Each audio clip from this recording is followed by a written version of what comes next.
Dear friends, English कलाम academy में आपका welcome है। और उम्मीद है आप सब सही होंगे, ठीक होंगे, स्वस्थ होंगे। गर्मी का मौसम है, विशेष खुद का भी ध्यान रखें और अपने घर वालों का भी ध्यान रखें।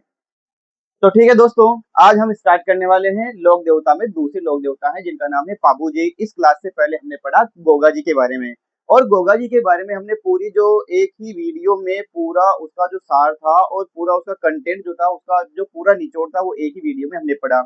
अगर आपने वो वीडियो नहीं देखी हो तो आपसे रिक्वेस्ट है, पहले आप वो वीडियो देखें, उसके पूरे नोट्स बनाए और फिर उसके बाद पाबू जी जो लेख देवता है उस टॉपिक पर आते हैं। ठीक है दोस्तों, तो आज हम स्टार्ट करने वाले हैं पाबू जी जो दूसरे लोक देवता हैं। हम बिल्कुल सीक्वेंस से चलेंगे और लोक देवता जो प्रमुख प्रमुख लोक देवता हैं पंचपीर के अलावा भी, जैसे मल्लीनाथ जी है, तल्लीनाथ जी है, कल्ला जी है, ये भी लोक देवता है, इनको भी हम पढ़ने वाले हैं। ऐसा नहीं है कि पंच पीरों को पढ़ लिया उसके बाद फिनिश और अगली क्लास, ऐसा नहीं होगा। क्लास में सीक्वेंस और step by step her topic चलेगा। और जो छोटे मोटे लोक देवता हैं जिनका स्थान थोड़ा कम है, उनको भी हम क्लास में लेने वाले हैं। तो आप जुड़े रहिए हमारे वीडियो के साथ। अगर आपने अभी तक भी इस वीडियो पर आप नए हो तो आप इसको सब्सक्राइब करें, लाइक करें और शेयर करना ना भूलें अपने दोस्तों के साथ, अपने फैमिली के साथ और अदर स्टूडेंट्स के साथ। तो दोस्तों, हम कंटेंट पे आते हैं। आज का हमारा टॉपिक होगा पाबूजी। पाबूजी भी दोस्तों लोक देवता है, इनका भी विशेष महत्व है। और मारवाड़ जो क्षेत्र है, मारवाड़ क्षेत्र में इनको विशेष महत्व दिया गया है। तो हमने सबसे पहले इसकी एक आसान सी ट्रिक ली, पी के धाक के सू प्यार दे। देखो दोस्तों, आजकल हर इंसान शॉर्टकट अपनाता है कि लंबा या बड़ा जो मैटर है उसको छोटा कैसे करें, है ना। तो इस ट्रिक को याद करें आप, पी के धाक के सू प्यार दे। अब इसमें क्या क्या छुपा हुआ है देखिए। पी से तो हो गया पाबूजी, के से हो गया कोलूमंड जो जोधपुर या फलोदी में है, वहां पर इनका जन्म हुआ था। धाक के, धा से मत हो गया धांधल दे, और जो क है उससे हो गया, इनकी माता का नाम था केमल दे। और धांधल जी राठौर जो थे इनके पिता थे, और ये राठौर वंश से संबंध रखते थे। तो इनके पिता का नाम हो गया धा से धांधल जी राठौड़ और क से केमल दे। फिर जो के आया, केसरी कालमी, यानी इनकी जो घोड़ी थी, जिस पर इन्होंने देवल चारनी जो इनकी बहन थी, उनकी जो गायें थी वो इनके बहनोई थे, जो प्रतिद्वंदी बहनोई जिनको बोला जाता है। जिंदराव खींची जो कि नरेश थे, कहाँ के जायल जो कि नागौर में स्थित वहां के राजा थे। अब वो क्या करते हैं, देवल चारनी की गायों को लेकर भाग जाते हैं। और देवल चारनी जो है इनको सूचना देती है पाबूजी राठौड़ को कि हमारी मेरी गायों को वो लेकर चले गए हैं। तो ये केसरी काल भी जो घोड़ी थी उस पर सवार होते हैं और उसके पीछे चल देते हैं। चलते चलते आगे बढ़ते हैं तो इनके और बाबूजी राठौड़ और दूसरे जो थे बहनोई जिंदराव खींची, इनके बीच में युद्ध होता है। और वो युद्ध होता है देचू में। 1276 में इनकी मृत्यु हो जाती है। गायों की रक्षार्थ ये अपने प्राणों की आहुति दे देते हैं। देखिए दोस्तों, गायों का कितना महत्व है हमारे देश में, हमारी संस्कृति में। गायों के खातिर इन्होंने अपने प्राणों की आहुति दे दी थी और 1276 में इनकी मृत्यु हो गई थी। तो देखिए आप, इसका इनका जो जन्म हुआ 1239 ईस्वी में हुआ, कोल्लू में हुआ। कोल्लूमंड जो जोधपुर में था, अभी फलोदी में है। पिता थे धांधल जी राठौड़ और माता का नाम था केमल दे। विवाह इनका हुआ अमरकोट के राजा थे सूरजमल। और अमरकोट के जो राजा थे सूरजमल सोढ़ा, उनकी बेटी का नाम था सोढ़ी। कहीं कहीं अगर आप किताबों में देखोगे, जो 10th क्लास की राजस्थान बोर्ड में जो एग्जाम में जो स्कूलों में जो पुस्तक पुस्तक चलती है उसमें तो नाम आता है सोढ़ी, और कहीं कहीं इसका नाम आता है सुप्यारदे। तो मैंने आपके सामने दोनों नाम लिखे, सोढ़ी भी है और सुप्यारदे भी है, जो अमरकोट के राजा थे जिनका नाम था सूरजमल और उनकी बेटी थी। बहनोई मैंने बताया जिंदराव खींची और जायल यानी नागौर के नरेश थे। इसने देवल चारनी की गायों को घेरा। देवल चारनी इनकी बहन थी। अब देवल चारनी की गायों को ये चुरा कर ले गए थे इनके बहनोई, और तो ये इनके पीछा करते हैं और वहां पर इनके युद्ध होता है। और कौन सी घोड़ी पर बैठकर गए थे, केसर काल में इनकी घोड़ी थी, उस पर सवार होकर गायों को बचाने गए थे। और 1276 में इनकी देचू गांव में इनकी मृत्यु हो गई थी। वीर गति को प्राप्त हो गए थे गायों को बचाते हुए। उसके बाद देखिए इनका पूजा स्थल जहां पर इनका पूजा की जाती है, कोलूमंड, फलोदी भी है और जोधपुर भी आता है। उस वक्त जोधपुर में था। इन्हें लक्ष्मण का अवतार, इनको देखिए लक्ष्मण का अवतार का कई एग्जाम में मैंने देखा है दोस्तों, लक्ष्मण का अवतार किस लोक देवता को माना जाता है, तो इसका राइट आंसर क्या होने वाला है, पापू जी को लक्ष्मण का अवतार माना जाता है। और मारवाड़ क्षेत्र में जो ऊंटों को लाने का श्रेय सर्वप्रथम किसको दिया जाता है, पाबूजी राठौर को दिया जाता है। इसलिए इनको ऊंटों के देवता के रूप में भी जाना जाता है। और ऊँटों के उसके अलावा जो ऊँटों की एक जाति होती है पालने वाली राइका जाति, तो राइका जाति इनको अपना आराध्य देव भी मानती है।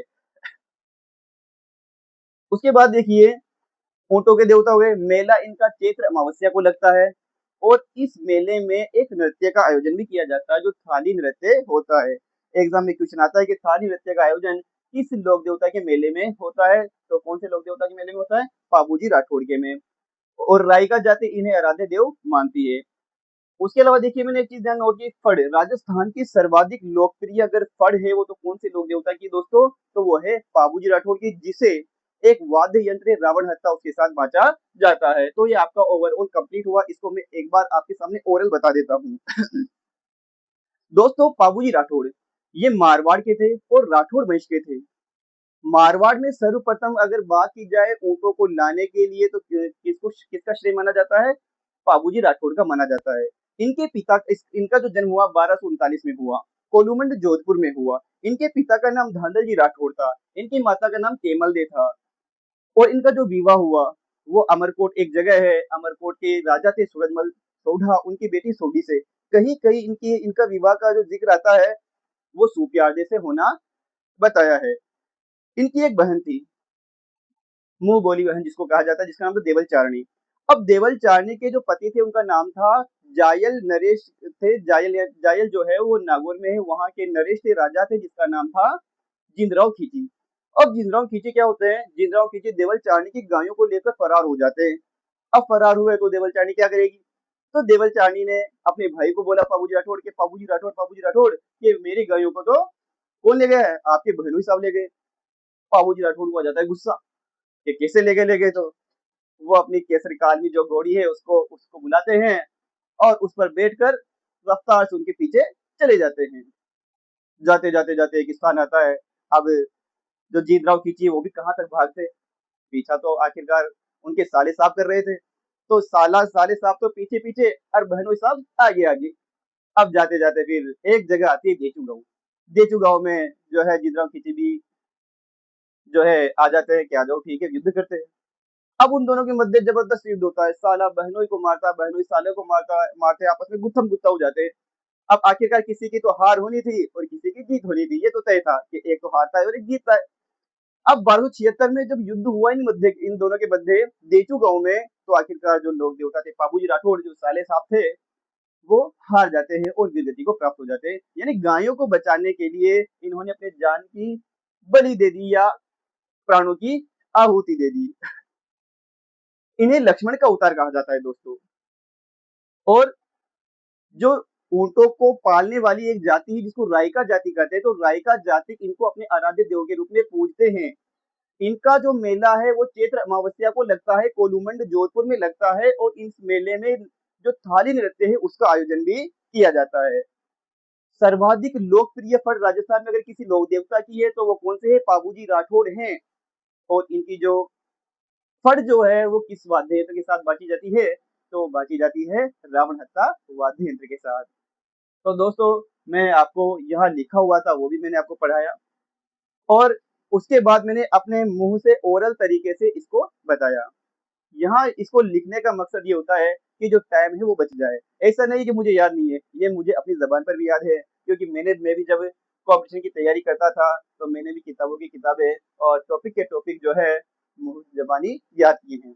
ये तो ओनली लिखवाने का मकसद ये है कि हमारा जो टाइम है वो थोड़ा उसकी बचत हो जाए। तो ठीक है दोस्तों, उम्मीद है आपको समझ में आया होगा। कहानी के जरिए मैंने इसको बताने की कोशिश की, बताने की कोशिश की। इसी तरीके से अब जो नेक्स्ट लोग देवता आएंगे वो नेक्स्ट वीडियो में पढ़ेंगे।